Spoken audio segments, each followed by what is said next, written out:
이 정부 보조금은 나중에 여러분들이 회사에 가시면 정부 보조금을 못 받아서 못 쓰는 거지, 난 죽어도 정부 보조금 안 받고 사업하려고 하는 사장님은 없을 거예요. 은행에 대출 받아서 사업할 생각이 없으신 분은 있어요. 하지만 정부 지원금 받을 생각이 없으신 사장님은 절대 없어요. 그죠? 그럼 그때 이제 얘네들에 대해서 처리되는 상황이다라고 생각하시면 돼요. 그럼 먼저 정부 보조금을 받았을 때 상한 의무가 없는 경우에 이렇게 하는 거지, 상한 의무가 있으면 대변에 단기 차입금이나 장기 차입금으로 회계 처리를 할 거예요. 갚아야 되니까. 상한 의무가 있다면 차입금 썼다가 돈 갚으면서 지우면 되겠죠. 근데 상한 의무가 없을 때에 우리가 장부상 잔액과 예금 잔액을 맞추기 위해서 올려주고 차감 계정을 만드는 거예요. 보통 예금으로 받았기 때문에 보통 예금의 차감 계정이지, 당좌 예금 받았으면 당좌 예금의 차감 계정으로 써줬을 거예요. 자, 그럼 여기까지는 이해가시죠? 왜 이렇게 만들었는지. 자, 그럼 이제 이 기계 장치를 가지고 우리가 기계 장치를 국고 보조금을 써서 기계 장치를 구입을 해 볼게요. 기계 장치 구입을 했어요. 자, 그럼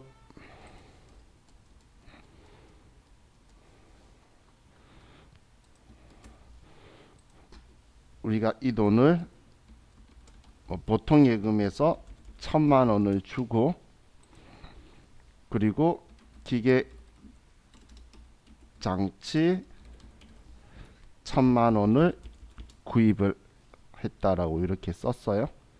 그럼 이제 보통 예금 돈을 썼잖아. 그럼 썼으면 이제 보통 예금에서 차감 계정 이 600만 원은 같이 써버렸기 때문에 지워져야 되겠죠. 이해가시나요? 지금 내가 이 돈을 썼기 때문에, 예를 들어 7월 2일 날 다음날 차변에 기계장치 1,000만 원짜리를 사고, 그리고 보통 예금이든 어디든 돈을 이렇게 줬어요. 그럼 줬으면 이제 국고보조금은 썼고 남아있는 돈은 순수한 내 돈이잖아. 그죠? 그러면 나는 재무상태표에 이렇게 남아있으면 안 된다는 이야기예요. 지금 9천만 원 중에서 600만 원 아직 국고보조금이 있다라고 적혀 있는데 그 돈 가지고 기계장치를 샀으니까 이제 얘가 사라져야 되겠죠. 그죠? 9천만 원 다 내 돈인 거잖아. 그죠? 그래서 우리는 이제 얘를 지워주기 위해서 차변에, 얘는 자산의 차감 계정이니까 국고보조금이다 보통 예금의 차감 계정을 써서 얘를 지워준다는 거예요. 이렇게 지워줄 거란 이야기예요. 그럼 지금 얘가 이렇게 쓸 거란 거예요. 차변에 국고보조금 600만 원을 써서 이제 얘를 지워주면 우리 재무상태표에는 이제 보통 예금 9천만 원은 내 거다라고 그냥 순수한 내 걸로 들어와 있죠. 이제 얘를 지운 거예요. 자, 왜 지웠는지 이해가시죠? 그럼 이제 그 다음 생각해 봐야지. 우리는 분계 이대로 끝내면 되나요? 차변되면 안 맞죠? 그럼 대변에 600만 원이 뭔가 들어와야 된다라는 건 알겠죠?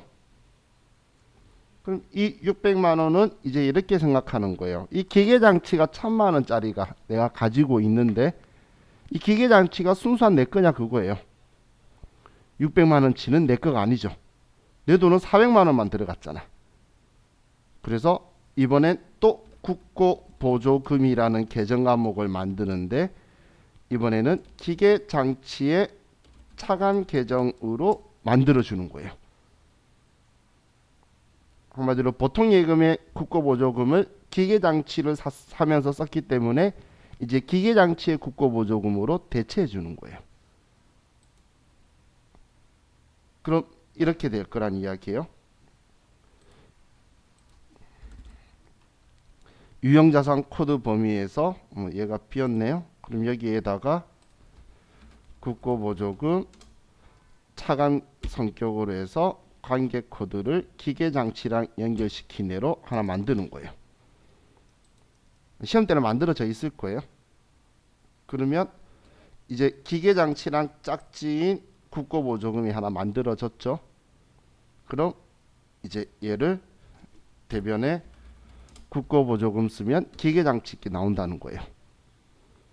그럼 기계장치에 국고보조금이다라고 이 분계를 써주게 되면, 그러면 우리 회사의 재무상태표는 이제 기계장치가 1,000만원짜리 있는데 국고보조금 600이라서 내 돈은 400이다라고 이렇게 나오도록 대체해 줄 거라는 거예요.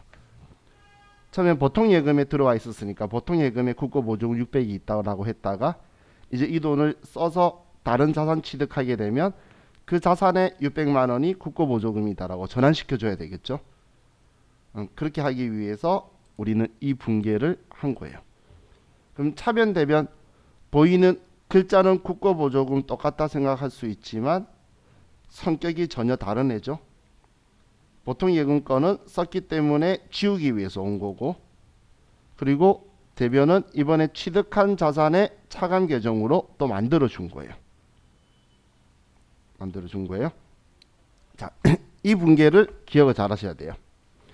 자, 세무사의 시험에서는 이 분계가 메인 매출 전표에서 하나의 분계로 하게 될 거예요. 메인 매출 전표에서 하나의 분계로 하게 될 거예요. 이런 식으로 쓸 거란 이야기예요. 우리 메인 매출 전표 써본 적 있으니까 일반 전표가 아니고 메인 매출 전표에서 우리가 세금계산서 받아서 기계 장치를 사고 1,000만원에 100만원에 그렇지 하나도 없죠. 나나나라는 회사 하나 만들고, 그리고 분계 혼합이라고 해서, 자, 그럼 얘를 기계장치다. 근데 얘를 대변해서, 그럼 보통 예금은 어차피 1,100만원 다 줘야 되죠. 근데 여기에서 대변에 1,100만원이다라고 써버리면 전표가 끊겨버려요. 매매출 전표에서는 아래가 안 들어오기 때문에, 그래서 차변에 국고보조금 보통예금 600만원 대변에 국고보조금 기계장치 600만원 대변에 보통예금에서 1,100만원 나간다, 이렇게 써줘야 돼요. 세무사의 시험에서는 이렇게 분계하도록 메인 매출 전표에 입력하시오 문제 나오기 때문에 차이는 이거밖에 없어요. 부가세 대급금이 보통예금에서 더 나간 거예요. 지금 아래 이 분계를 보시면서 이 두 분계 보면 같은 분계죠. 지금 이 분계가 지금 여기 들어와 있는 건데, 차변에 부가세 대급금이 들어오고 대변에 보통예금에 100만원 더 나간 것밖에 없어요. 그죠? 그럼 이걸 여러분들이 하기 위해서 이 분계를 정확하게 인지하고 머릿속에 생각이 잡혀 있어야 여기에서 이렇게 얘를 집어넣고 나갈 수가 있겠죠. 세무사의 시험은 일반 전표에 입력하시오, 메인 매출 전표에 입력하시오, 이렇게 문제가 나오기 때문에 이렇게 분계를 시킬 거예요. 그랬죠? 그런데 회계사의 시험은 TAT 2급에서는 100% 기계장치 사는 것만 메인 매출 전표에 쓰고 일반 전표에 국고보조금 분계를 하라고 나와요. 무슨 말인지 이해가시나요? AT 시험에서는 이렇게 안 하고 그냥 기계장치 산 거는 기계장치 산 걸로 그냥 여기에 분계를 하고 이렇게 그냥 처리하고, 그리고 국고보조금에 대해서만 일반 전표에다가 이 분계만 집어넣으라고 이렇게 따로따로 하라고 문제를 두 개로 시킬 거란 이야기예요. 근데 회사에서는 그렇게 할 거예요. 메인 매출 전표에서 힘들게 두 개 쪼개는 게 두 개 넣기 위해서 막 이상한 짓 하는 거 불편하죠. 국고보조금을 기계장치 걸로 대체시키는 것만 쓸 건데 시험 때 뭐 소프트웨어 살 때도 있고 막 그래요. 국고보조금 가지고. 그러면 AT 시험에서는 이렇게 따로따로 시킬 건데 세무사의 시험에서는 얘네들이 이렇게 시킨다는 거예요. 한 점표에. 왜냐면 메인 매출 전표 시키고 나서 나머지 일반 전표 입력하라 이런 형태를 할 수 없는 구조를 가지고 있기 때문에 그러면 지금 이 분계가 들어오기 위해서는 얘를 정확하게 기억을 하셔야 되겠죠. 자, 그럼 이제 얘 가지고 조금만 더 업그레이드 해볼게요. 지금까지 한 거는 80점짜리고 80점까지 맞출 필요 생각이 없으신 분은 그냥 한 번만 읽어보시면 돼요. 완전히 이해하려고 할 필요 없고. 근데 80점을 넘기고 싶으신 분은 숙지해야 되는 거. 우리 합격은 70점이니까. 그죠? 자, 지금 이제 설명하려는 건 90점 넘기고 싶은 사람들. 이제 이거 가지고 감가상각을 해볼게요. 감가상각. 자, 이번엔 이제 감가상각을 보는데 그냥 1월 1일 날 샀었다고 볼게요. 얘를 정해법 내용 연수 5년 그리고 잔존 가액은 없다라고 볼게요. 영원. 그럼 1년에 얼마만큼 상각된다라는 거죠? 200만 원만큼 상각된다는 거죠. 1000만 원이니까 기계장치가 5년간 정해법이면 잔존가액 없으면 그냥 200만 원씩 5년간 없어질 거라는 거잖아요. 그럼 자 X 1년도 기말에 자 우리 기계장치의 감가상각 보면 감가상각비 얘는 500번 되겠죠. 기계장치니까 200만 원 대변에 감가상각 누계액 기계장치의 짝지로 해서 200만 원 이렇게 쓸 거예요. 자, 이해 갔나요? 이해 가셨죠? 근데 여기서 생각해 볼게요. 자, 이 감가상각비는 내 자산의 감소가 발생했을 때 비용 처리하는 거였잖아. 그죠?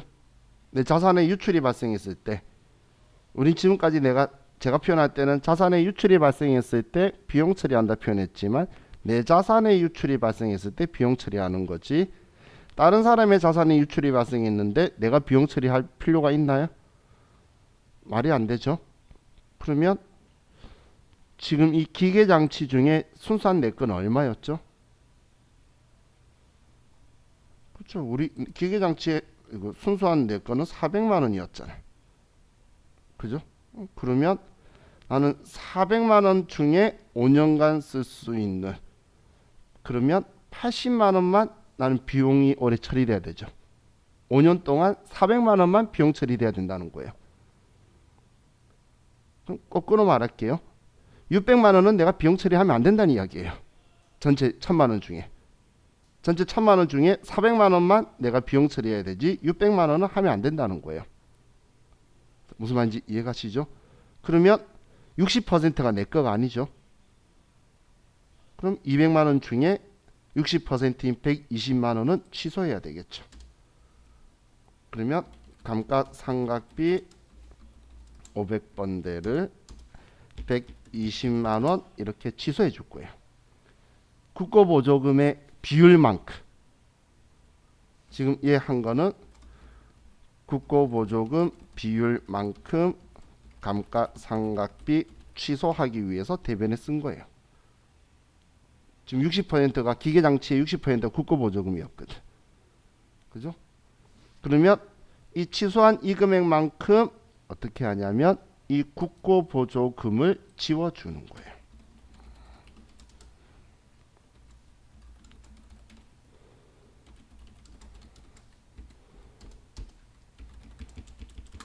이렇게 지워주는 거예요.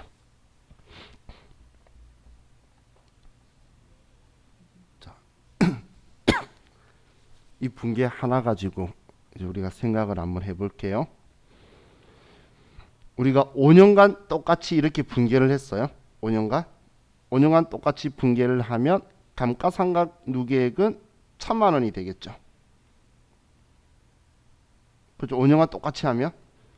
그러면 기계장치라는 계정 과목의 장부 금액은 0원이 되겠죠. 그럼 잔존가액 없이. 그죠? 그리고 우리는 감가상각비는 지금 200이라고 썼지만 120만 원 취소했으니까 80만 원씩 5년간 하면 400만 원만 비용으로 인식하게 되겠죠. 그죠? 80만 원씩 5년간 하면 400만 원만 비용 처리하게 되죠. 그리고 국고보조금 120만 원씩 얘를 지워주는데 5년이 지나면 600만 원이 사라지게 되겠죠. 그죠? 한마디로 이 국고보조금도 같이 상각해서 사용하는 기간 동안 없애준다는 이야기예요. 그래야 기계장치 다 쓰고 나면 이에 대한 모든 게 다 같이 사라지지, 우리한테서. 그죠? 근데 이 분계를 사실 이렇게 해도 상관은 없어요.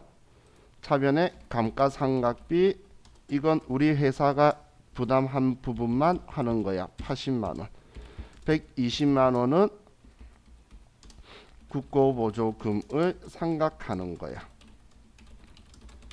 그리고 대변에 감가상각 누계액 기계장치 거 200만 원에서 얘는 1,000만 원 다 없애야 돼. 지금 이 분계하고 이 분계하고 차이가 있는 건가요? 이 두 분계가 같은 분계죠. 얘 상계만 한 거잖아. 감가상각비를 그냥 차변 대변 같은 금액인 거 상계한 거죠. 그죠? 그래서 이렇게 해도 되고 이렇게 해도 되는데 제가 이걸 여러분한테 권해요. 왜 위에 걸 권하냐면 시험 답에는 답이 이렇게 나와요. 위에 걸로. 그랬다가 어떤 회차는 보면 시험 답에 이것도 맞음이라고 적혀 있는데 왜 그렇게 나오냐면 원래 그런 말 안 해도 이것도 맞다고 하는데 이렇게 쓰신 분이 이거 아니냐고 이의제기 신청한 회차는 그 아래다가 얘 써서 이것도 맞다라고 적어주는 거예요. 아무도 이의제기 신청 안 했을 때는 그냥 아무 말 안 하지만 얘도 다 정답으로 처리하는 거고 이 두 분계가 틀렸다고 말하는 이상한 기계도 없어요. 채점 기계도. 이 두 분계는 같은 거예요. 같은 건데 우리 정신건강에는 내가 쓴 정답이랑 답안지가 나왔을 때 정답이랑 일치해야 기분이 제일 좋잖아. 그죠? 그래서 그냥 이렇게 하라고 그냥 이야기하는 거예요. 얘는 두 번 하는 거죠. 회사 가서는 이러지 마세요. 아래쪽으로 하세요. 회사 가서는 아래쪽 하고 시험 때는 위에 거 하고. 아시겠죠? 회사에서 차변 대변 같은 개념 과목 쓰면 무시당해요. 제 정말 산수 못하는 애로 무시당해. 수표 가지고 현금으로 바꿨는데 아니면 현금 주고 수표 가져왔는데 차변 대변 현금 쓰는 사람이에요. 어떤 말인지 알겠죠? 차변 대변 같은 개념 과목 쓰고 있으면. 그런데 시험 때는 이렇게 보여주니까 이제 이렇게 생각하시면 돼요. 자, 이게 정부보조금 쓴 거의 상각인데, 자, 우리 교재 잠깐 가서 보면 안 될 내용이 좀 많아요. 쓸데없는 걸 적어서. 자,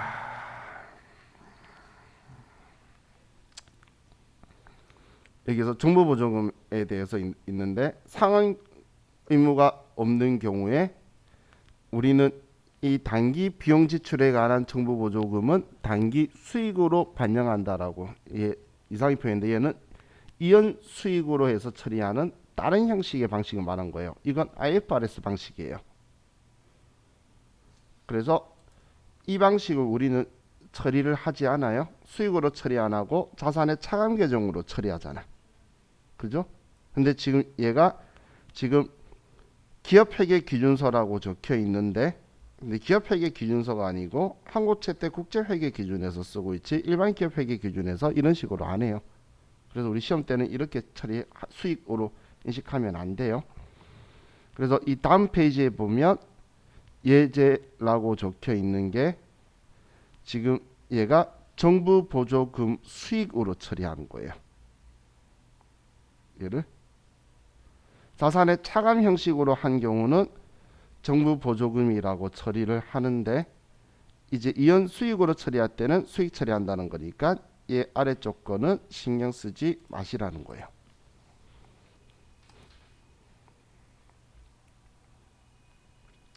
아래쪽 거는 자, 자산의 차감 계정 쓰고 있는 거 기억해 두세요. 왜냐하면 나중에 여러분들이 법인세법에 가면 미래 여러분들이 회사에서 얘는 지금 회계만 공부했다 하더라도 회사에서 정부 보조금 받고 싶어서 받을 수가 있겠죠. 그러면 자산 차감 계정으로 처리하는데 차감 계정 처리 안 하고 실무에서 수익 처리하는 사람이 있어요. 그 사람들은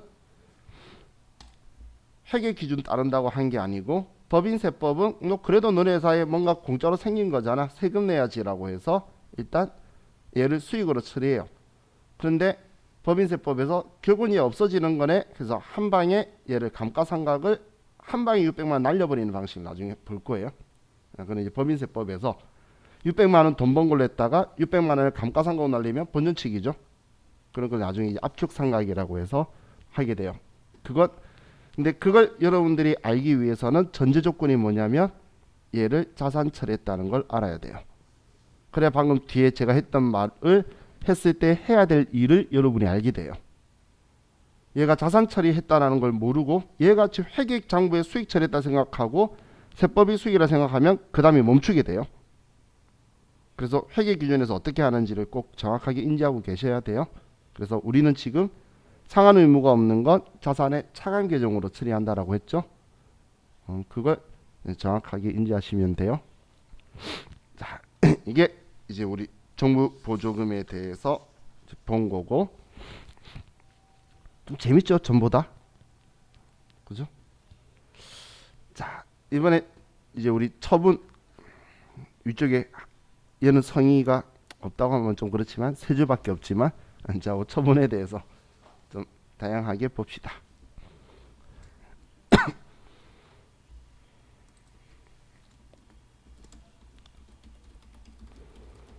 자, 유형자산 처분이라는 건 판 것만을 처분이라고 하는 게 아니라 그랬죠. 장부에서 지우는 걸 제가 처분이라고 한다라고 했어요. 자, 그럼 X1년도 1월 1일 날 우리 회사가 건물을 샀어요. 차변의 건물. 자, 예를 드는 거예요.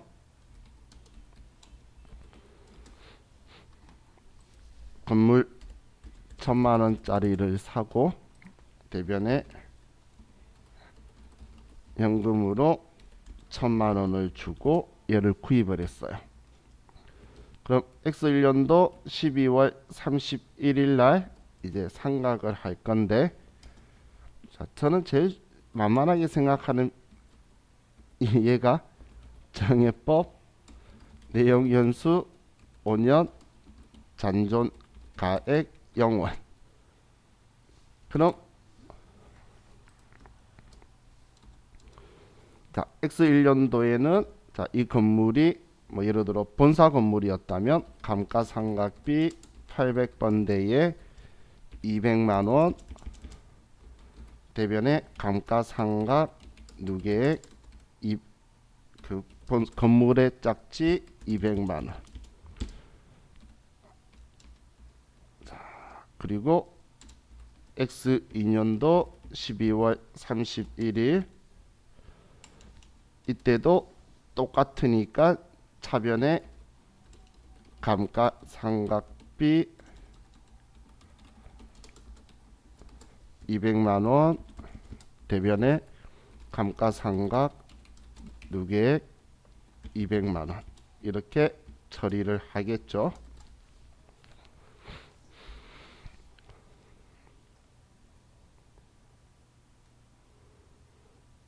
자, 지금 이렇게까지 하고 나면 X3년도 1월 1일 날 이 건물의 장부 가액은 얼마가 되죠?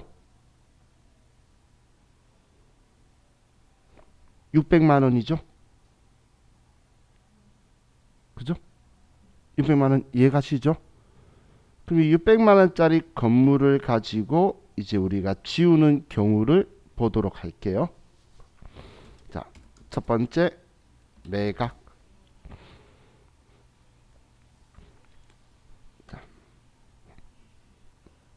부동산 기분 좋아야 되니까 좋은 마음을 줘야 다음에 저 재집할 때도 돈 벌겠죠. 그래서 900만 원에 팔았다고 볼게요. 자, 그럼 매각했는데 900만 원에 매각을 했어요. 900만 원. 그러면 자, 우리는 제일 처음 해야 될 게 먼저 건물의 흔적을 지울 건데, 이 건물이라는 계정 과목은 사올 때 취득원가 포함해 가지고 취득시 부대 비용 포함해 가지고 적어 둔 걸 더 이상 손 안 대죠. 자본주 지출 생기면 또 막 다 더해 준 상태로 있을 거예요. 그걸 다 지우는 거예요. 팔았으니까 지워야지. 그죠?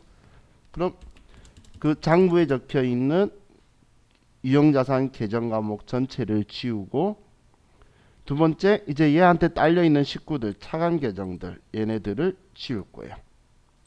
그러면 감가상각 누계액 400만 원을 지울 거예요.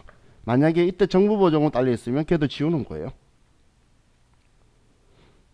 딸려 있는 식구는 다 지워야지. 그죠? 처분은 장부에 있는 기록을 지우는 거니까. 자, 그럼 이제 얘는 전부 다 지워졌죠. 그럼 이제 우리가 돈 받는 거 현금으로 900만 원을 받는다는 거예요. 그럼 우리는 장부가액 600만 원짜리 팔고 900만 원 받았으니까 당연히 유형자산 처분 이익은 300만 원이 나오게 되겠죠. 자, 이해가시죠? 그런데 만약에 내가 지금 900만 원에 팔았는데 얘가 과세 거래라서 세금 계산서 발행한다면,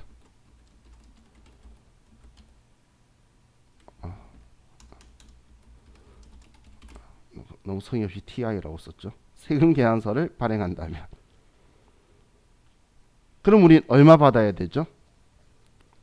아직 우리 부가가치세는 안 했어요. 근데 우리 과거 했던 매입 매출 전표 가지고 생각해 보면 얼마 받아야 되죠? 지금 900만 원에 팔았으면 90만 원도 같이 받아야 돼서 90만 원을 세무서에 줄 거죠. 그럼 990만 원 받아야 되겠죠? 이해가시나요? 그러면 처분이익이 얼마일까요?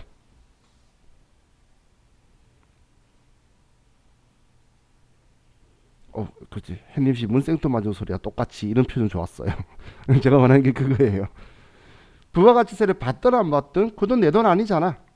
받아서 세무서에 내는 거고 300만 원 이익은 똑같아야 되는 거예요. 매입 매출 전표에 왔다고 해서 얘가 장부에 쓰는 내용이 틀려지는 게 아니죠. 그죠? 우리가 개인이고 부가가치세가 없고 그냥 매매사업자라면 이렇게 쓰면 돼요. 그런데 과세사업자라면 이걸 가지고 우리가 과거에 매입 매출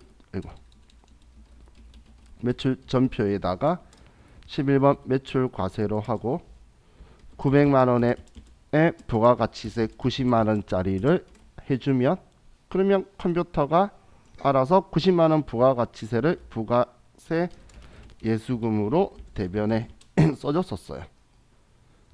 그럼 여기에서 우리는 제품 매출이고 적혀 있는 거 다 무시하고 했던 게 첫 번째 대변의 건물 취득 원가로 수정해주고, 그리고 차변에 건물의 감가상각 누계액 400만 원을 써주고, 다음 돈을 받는데 이때 우리는 부가가치세 포함 금액을 받을 뿐인 거예요. 이 90만 원도 같이 합쳐서 여기 받는 거죠. 그죠? 그럼 대변에는 유형자산 처분 이익이 300만 원이 나오게 되겠죠. 부가가치세를 받든 안 받든 그건 내 장부가액하고 처분가액의 차이가 발생하는 요인이 아니죠. 장부상의 차이를 발생시키는 요인이 아니에요. 그렇기 때문에 얘 둘의 차이는 여기 90만 원 더 받은 건 예수금 90만 원 더 있다 이거밖에 없는 거죠. 그래서 매입 매출 전표에서도 제가 계속 이야기하는 거예요. 매입 매출 전표 이거 할 때 실수를 많이 하니까 장부가액이 얼마짜리인지 확인하고 내가 판 금액은 900만 원인 거고 990 받아서 90만 원 줘야 되는 거예요. 900으로 생각해서 그럼 장부 금액 600짜리 팔고 600짜리를 팔면서 900 받았으면 결과는 300만 원 이익이 나와야 되지. 이 300만 원 이익이 안 나오면 난 틀렸구나라고 생각하라는 거예요. 그래야 다시 점검하지. 여러분들 과거에 매매처 전표 입력했던 거 한번 생각해 보시면 내가 스스로 입력해 놓고 다시 점검해도 틀린 게 안 보여요. 입력하면 끝이야. 그렇기 때문에 내가 마지막 결론을 알고 봤을 때 잘못한 걸 알아야 다시 볼 거잖아요. 그죠? 자, 그럼 지금 한 거는 매각한 건데, 자, 이번에 두 번째는 그럼 이번에 팔지 말고 얘를 철거했다고 볼게요. 지금 철거했는데 얘 사용 중이던가요? 건가요? 아니면 사용 중이던 게 아닌가요? 지금 사용 중이던 건물을 철거한 거죠. 감가상각을 두 번이나 했다는 건 쓰던 중이었다는 거잖아요. 그죠? 지금 이 철거는 사용 중이던 건물을 철거하는 거예요. 그럼 자, 여기에서 얼마짜리 건물이 사라지는 거죠, 그럼? 내 장부가액 얼마짜리 건물이 사라지는 거죠? 그렇죠. 600만 원짜리였죠. 1000만 원에 사서 200만 원, 200만 원 감가상각한 건물을 지금 1월 1일 날 철거해 버리는 이야기를 하는 거예요. 지금 이 날짜에 다 일어나고 있는 걸 지금 쓰고 있는 거예요. 그러면 나는 지금 600만 원짜리 건물을 장부에서 지우는 거죠. 내가 없애버린 거야. 그럼 장부에서 지우는 걸 처분이라고 한다라고 했죠.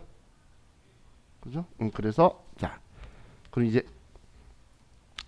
어떻게든 없어졌으니까 건물의 흔적을 지워줘야 되겠죠.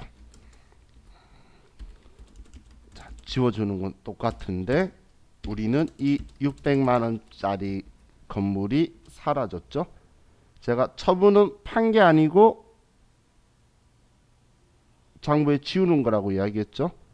그래서 얘는 유형 자산을 장부에서 지우면서 손해본 돈이다라고 해서 유형 자산 처분 손실로 처리하는 거예요.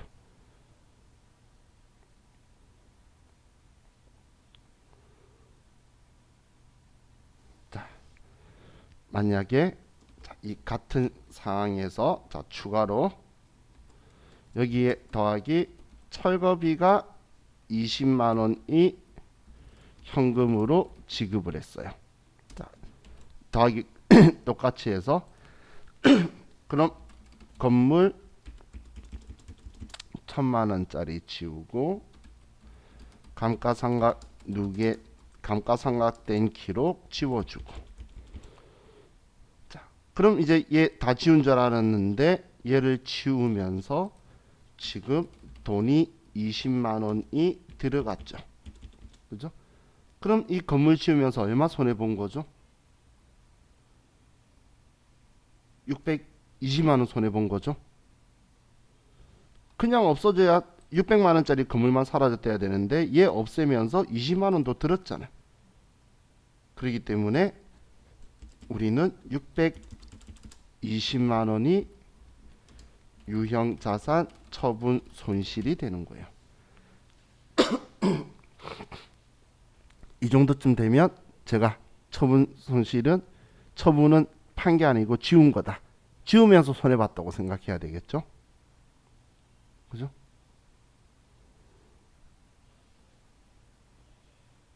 이해가시죠?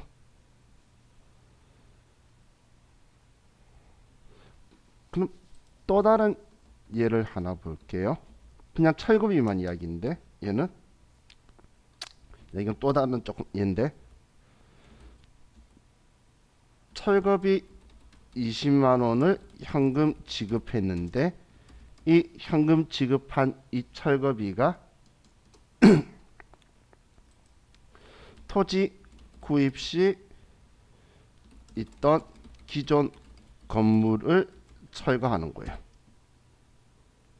한마디로 땅에 내가 건물을 지으려고 땅을 샀는데 땅에 허름한 오래된 건물이 있는 거예요. 그러면 이 철거비 20만 원을 지급을 하면 자 얘는 계정 과목 뭐라고 해야 될까요?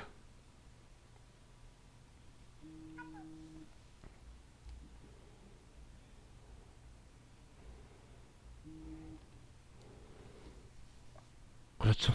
우리 오늘 했던 거죠. 토지 취득 원가, 토지 쓸 수 있을 때 들어간 돈이죠.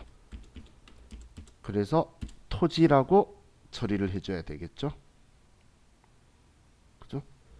지금 이 둘의 차이는 뭐냐면 같은 철거비인데 위에 건 사용 중이던 건물이니까 이 건물을 지으면서 손해본 돈이고, 지금 아래쪽에 제가 예를 든 거는 토지 구입하면서 있던 건물을 철거한 돈은 토지를 쓰기 위한 부대 비용인 거예요. 그래서 토지의 취득 원가에 포함해야 되는 거죠.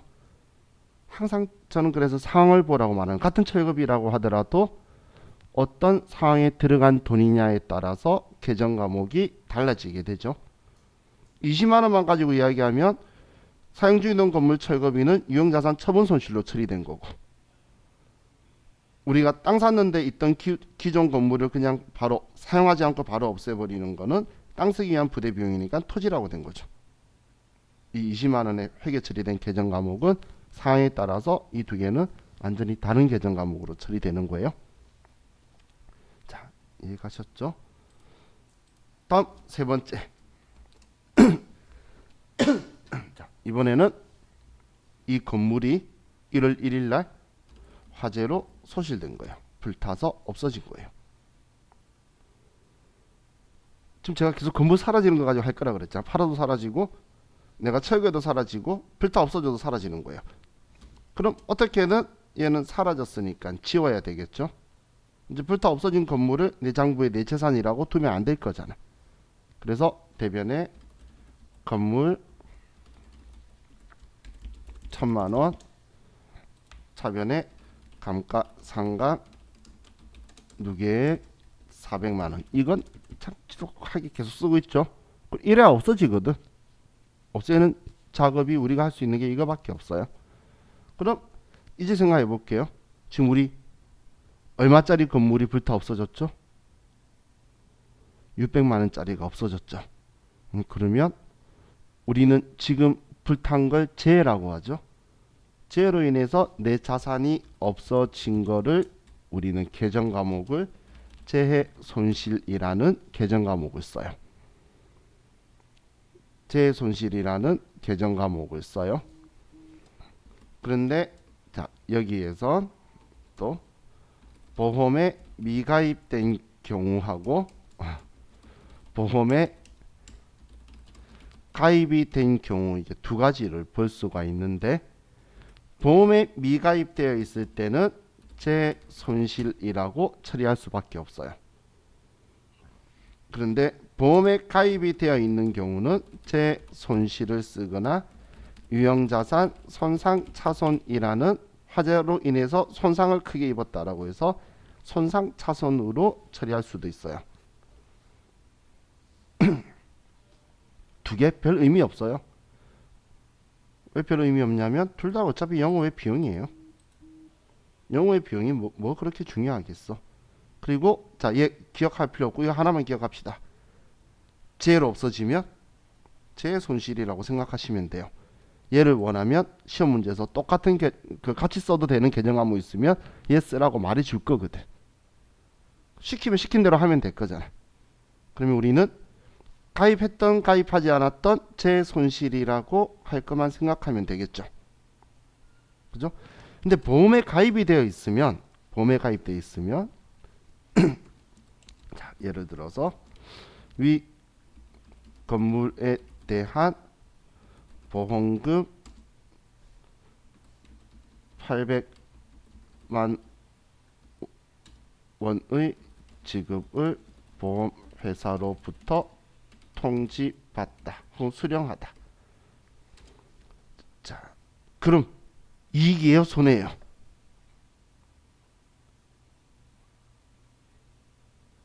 그런 생각을 하면 안 된다는 거예요. 아시겠죠? 일단 불타면 슬픈 거고, 그럼 슬픈 날에는 슬퍼야 되는 거고, 보험금 도는 날에는 보험금 들어왔구나 생각해야지 얼마 이익인데 따지면 안 돼요. 회계 처리에서는. 여러분 마음속에는 장부가 600만 원짜리인데 800만 원 받는데 200만 원 이익이다, 이 생각하라고 함정 주려고 보험금 받기로 한 날이나 보험금 받는 날 얼마에 샀고 얼마 감가상각된 자산이었다고 말해줄 거예요. 정말 나쁜 놈들이에요. 그럼 여러분은 이 생각하는 거예요. 불타 없어진 날은 불타 없어진 대로 쓰고 회계상 거래고, 보험금 지급받기로 통지받은 날은 보험금 받는 거에 대한 것만 그날 회계상 거래요. 각각 별도의 회계상 거래라는 거예요. 그럼 통지받았으니까 미수금이고, 만약에 돈 받는다고 하면 돈 받는 금액이 나올 거예요. 그리고 대변에는 보험금 수익이라는 영업 외 수익으로 처리하는 거예요. 화재가 나서 내 자산이 사라지는 회계상 거래와 보험금을 수령하는 회계상의 거래는 두 개는 각각 별개의 회계상 거래라는 거예요. 옛날 스타일은 같은 회계 거래였어요. 과거 옛날에는 이걸 제 손실이라고 처리 안 하고 보험 미결산이라고 적어뒀어요. 600을. 그랬다가 보험금 받을 때 미결산 치우면서 200만 원을 보험 차익으로 쓴 적이 있어요. 2011년 이전. 회계기준서에서 회계 담당자 담당자들한테 이렇게 말했어요. 너네 영업외 수익 가지고 뭔 짓 하고 있니? 뭘 관리하고 있니? 어차피 영업외 수익 800, 영업외 비용 600 쓰면은 이익은 200인 건 똑같은데 너 왜 그거 계산하고 앉아 있니? 그거예요. 결국은 올해 손익계양서안에 정리되는 건 똑같은 거죠. 그래서 그러지 말래요. 그래도 우리의 그 마음을 유도하기 위해서 이 문제가 나오는데 얼마에 샀고 취득원가 얼마고 감가상각 누계액이 얼마라는 걸 계속 알려줄 거예요. 그러면 여러분은 그게 현혹되지 말고, 건물 없어진 거는 없어진 대로 회계상 사건, 보험금 받는 거는 보험금 받는 대로 회계상의 사건. 근데 현실성은 없지만 200만 원 이익이라고 나오는 경우가 있어요. 세무일급에는 나온 적이 있어요. 그게 다 많이 틀렸는데, 그건 어떤 경우냐면 불타 없어진 날 보험금 받는 거예요. 건물에 불나가지고 없어진 날 그날 돈 받으면 200만 원 이익이라 바로 낼 거예요. 현실성이 있나요? 우리나라 보험회사가 암만 좋아도 그 정도는 아니죠. 그렇기 때문에 이건 따로 별개의 사건으로 처리하는 거예요. 그럼 제가 왜 이날에 돈을 썼냐면, 자, 얘는 참고이면서 이론을 위해서 100점짜리 용으로 참고해서 우리 보험금 수익 인식 시점이 보험금 수령 통지 받은 날이에요. 그래서 이날 장부에 쓰는 거예요. 돈을 안 받아도. 수익 인식해야 하려면 수익 자리에 수익 계정 과목 쓰는 거라 그랬잖아. 우리 과거에 결산할 때 수익 인식하려면 수익 자리에 수익 계정 과목 쓰고, 비용 인식하려면 비용 자리에 비용 계정 과목 쓰라 그랬죠.